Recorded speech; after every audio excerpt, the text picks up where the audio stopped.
Jean-Luc Reichmann, les 12 coups de midi, réagit à une infidélité d'Emilien.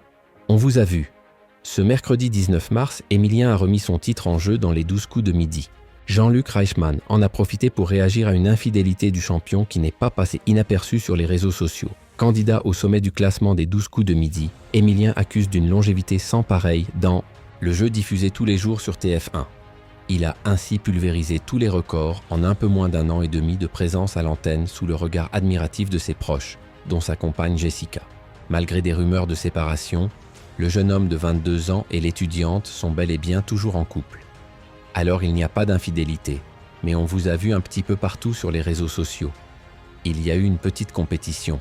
Glisse Jean-Luc Reichmann ce mercredi 19 mars en faisant référence à une toute autre histoire. Emilien, les 12 coups de midi, exceptionnellement infidèle au jeu de TF1 sur son temps de loisir, passionné d'histoire et de culture générale. Emilien se permet de participer à des concours sur ses jours de repos.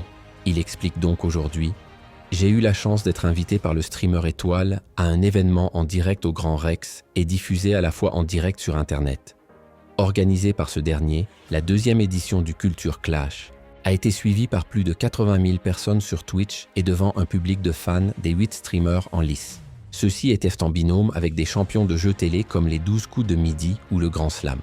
En ce qui le concerne, le maître de midi confie « On a été invité avec mon duo qui était le streamer Zerator, on a eu la chance d'aller jusqu'au bout de l'émission et de représenter assez joliment les 12 coups de midi », raconte celui qui a remporté ce tournoi.